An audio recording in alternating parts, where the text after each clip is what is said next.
William Arlotti pour le Fashion Post, aujourd'hui dans un lieu idyllique, magique, fabuleux, qui participe à cette carte postale, ce panoramique de Saint-Tropez avec Robert-Jan van Straten, directeur de la Villa Belle Rose. Je suis ravi de vous rencontrer, le soleil est au rendez-vous.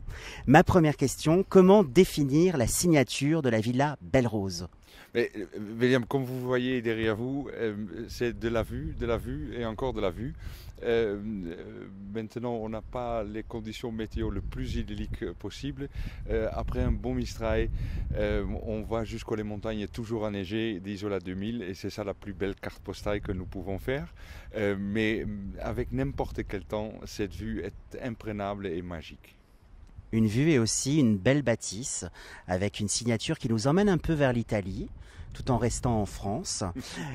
Comment est-ce que vous êtes arrivé à Saint-Tropez, Robert? Racontez-moi cette histoire. Mais quelque part un peu par erreur, je travaille pour un groupe allemand qui s'appelle le groupe Althoff. Et Monsieur Althoff a ouvert 2 maisons sur la Côte d'Azur en 97. Une que nous avons abandonnée entre-temps, mais qui était le Vista Palace au-dessus de Monaco, à Roquebrune-Cap-Martin. Et le deuxième, cette fameuse Villa Belle Rose à Saint-Tropez.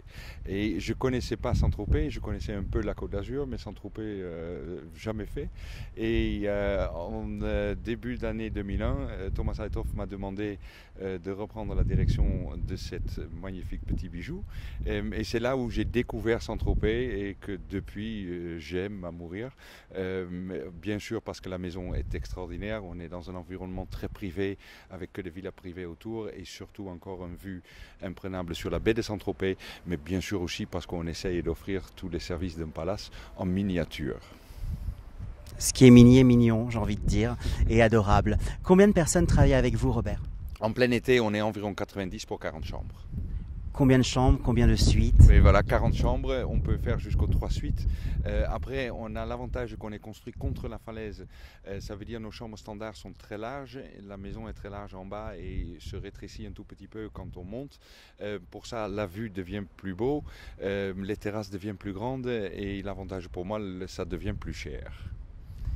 J'ai envie de vous demander quelle est votre définition. Vous savez, il y a beaucoup de fantasmes, de légendes, de mystères autour de Saint-Tropez. Quelle est votre définition de Saint-Tropez? Et c'est une question aussi qui est liée par rapport à cette idée du service, par rapport à cette idée d'aller trouver des bons produits, le bon, le juste, le bon goût. Mais comment définir Saint-Tropez? Merci de poser la question. Pour moi, Saint-Tropez reste un village de pêcheurs, même si vous entendez ça de partout. Mais la force de Saint-Tropez et ses alentours, parce qu'il ne faut pas oublier que la presqu'île de Saint-Tropez, ce sont 3 villages, c'est Gassin, Ramatuelle et Saint-Tropez. Et on oublie souvent, surtout Gassin, qui fait partie des plus beaux villages de France. Ramatuelle, c'est un peu plus connu à cause des plages de Pamplonne. Et bien sûr, tout le monde se concentre sur Saint-Tropez. Mais dès qu'on sort un tout petit peu de cette partie jet-set qu'on aime tous bien et avec lesquels on vit très bien, bien entendu, on trouve des choses très authentiques qui sont là depuis très longtemps et qui datent même d'avant Brigitte Bardot et les années 50. Et on a encore des artisans aussi bien dans la partie fruits et légumes. Il y a des gens qui travaillent le bambou. Il y a des pêcheurs et j'en oublie certainement plein. Quelqu'un comme Albert Dufresne de la tarte tropézienne est un vrai artisan de Saint-Tropez.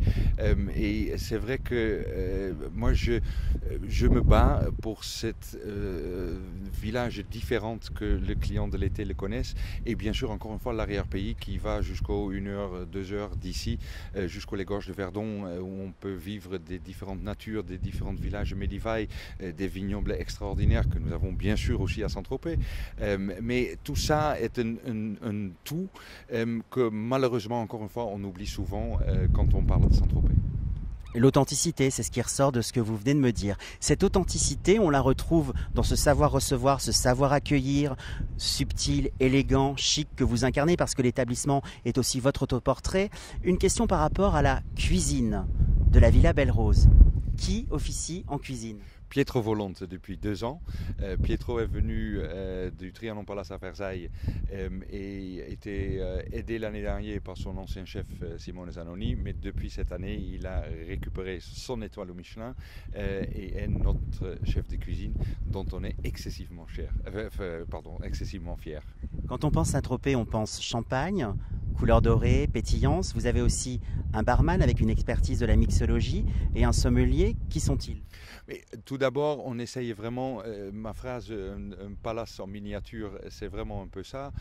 Nous avons 2 concierges clés d'or, on a bien sûr un chef barman, un chef sommelier, et on correspond, ou on essaye de répondre à toutes les questions que la clientèle peut poser. C'est toute l'Europe qui se retrouve aussi bien dans l'équipe que dans la clientèle. Mais moi, en tant qu'Hollandais né en Suisse, travaillant pour des Allemands en France, je crois qu'il faut absolument qu'on s'occupe de l'Europe. Ça veut dire, moi j'ai toujours trouvé avec une clientèle internationale que c'était important qu'on a aussi des gens qui peuvent répondre la différente clientèle qu'on a dans leur langue maternelle, et on essaye de couvrir un maximum de langues. La générosité, l'échange, la diversité, le chic. J'étais ravi de vous interviewer, de vous rencontrer, Robert. Je souhaite de passer une très très belle saison qui s'annonce à merveille. Et j'invite les téléspectateurs, les téléspectatrices, les lecteurs, les lectrices du Fashion Post à venir dans cette bulle d'élégance, de bonheur, de chic, cette bulle de bonheur à Saint-Tropez qui est la belle, la très très très belle Villa Belle Rose. Elle porte bien son nom. En plus, le parfum des roses, c'est comme un poème, c'est comme une invitation au voyage alchimique qui révèle justement la polysensualité de l'établissement. C'était William Arlotti pour le Fashion Post. Merci beaucoup. Merci 1000 fois, et vraiment un grand merci parce que c'était très sympa. Merci beaucoup.